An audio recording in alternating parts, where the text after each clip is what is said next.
র্যালির মাধ্যমে নির্বাচন গণসংযোগ চালাচ্ছেন ওসমান হাদী।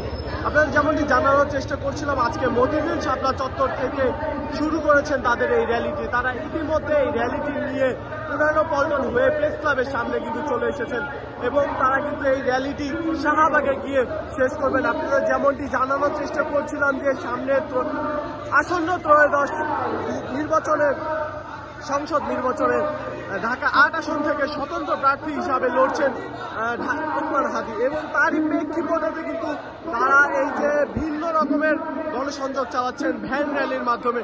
আপনারা যেমনটি দেখানোর চেষ্টা করছিলাম, তাদের নেতাকর্মীরা কিন্তু বিভিন্ন ধরনের স্লোগানের মাধ্যমে তাদের এই গণসংযোগটি চালিয়ে যাচ্ছেন এবং তাদের নেতাকর্মীদের হাতে কিন্তু পতাকা নিয়ে তারা এই গণসংযোগ চালাচ্ছেন। আমরা যেমনটি দেখানোর চেষ্টা করছিলাম যে তারা এই মুহূর্তে প্রেস ক্লাব মতিঝিল শাপলা চত্বর থেকে শুরু করে প্রেস ক্লাব পর্যন্ত কিন্তু চলে এসেছেন এবং তারা এই র্যালিটি শেষ করবেন।